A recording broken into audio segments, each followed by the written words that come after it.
The Khasi Students Union, Narpuh Circle, has raised serious concern over alleged illegal stone extraction along Wah Malidor, a river that forms part of the natural boundary between Meghalaya and Assam. According to the union, its members, led by President Panuel Tongper and General Secretary Union Muksor, visited the site on the 24th of February following specific information about suspected quarrying activities within Meghalaya's territorial limits. During the inspection, the team reportedly found a large number of workers engaged in extracting stones using heavy machinery, with several trucks allegedly transporting materials towards Assam. The KSU stated that it intervened at the site and halted the ongoing work. During preliminary inquiries, the workers reportedly identified a local resident, Lisu Terang of Malidor village, as the person overseeing the operation. When contacted over phone, the individual concerned reportedly stated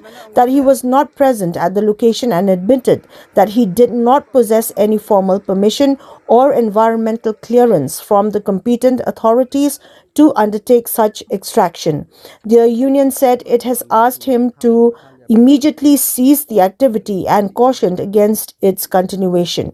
The KSU also expressed concern over the alleged lack of monitoring, noting that the area falls under the jurisdiction of forest authorities. It questioned how the activity could have continued for months without detection, while refraining from making direct allegations. Highlighting the ecological sensitivity of Wah Malidor, the union warned that unregulated quarrying could adversely affect the river's natural flow, biodiversity, and potentially impact the interstate boundary during heavy monsoon.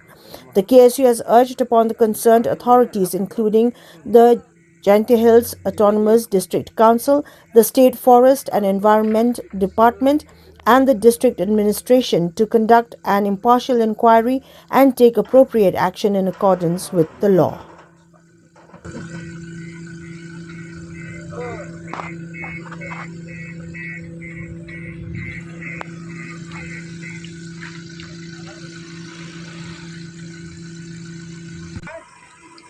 Ina mana orang kita?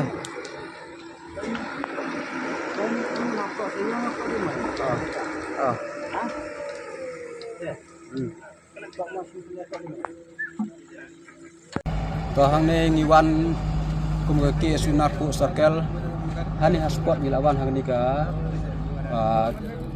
Kesuna cara Malidor River. Kebahap apa ke area jang kesenong Malidor. Jangan Meghalaya, kupusan jangan Meghalaya. Marman nin mencisni layak kita komplain nak trash nong kibasak marjan marpa nong ni hiki angkadon kita jing yang mau bean hani hawa Malidor kebasar ke hidup kata ta keba kila menkit hidup dagi spak truk cisni.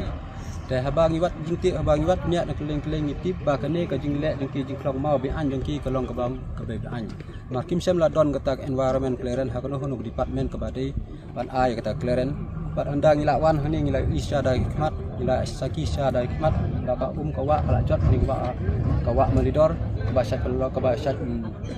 ajing mentoy yaki paiba yaki briu ba ai umai wa kala sapan julor da gede gejing sa ti klok mau bi an da gejing don ki jong manu re banu kibadon hakni ceka badon ru hakanu kunu ke department ke bagi don ba dipik ni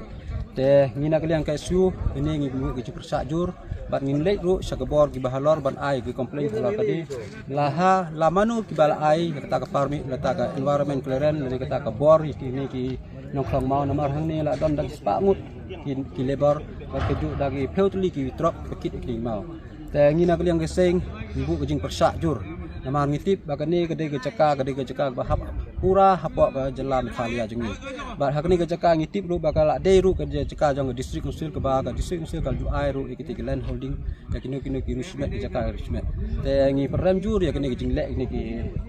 riusim kabu ban mentoy simet klem dayat ka tungkaan dan kalian KSU ngi sabu ikajing komplain sa bahalor wat saju jong GC wat saju jong DFO wat saju ya mining geology department ru ngila bandit sa bahalor ada kini gejikam bean jeki hang ni kem trekam ngin salek di kebatang bat ngin salek ru ngin sawat ru ka ru bat ngila tip ru mano gi badang keti ni lada ka sak kam ngi man penpau kerting jong kita ngila an penpau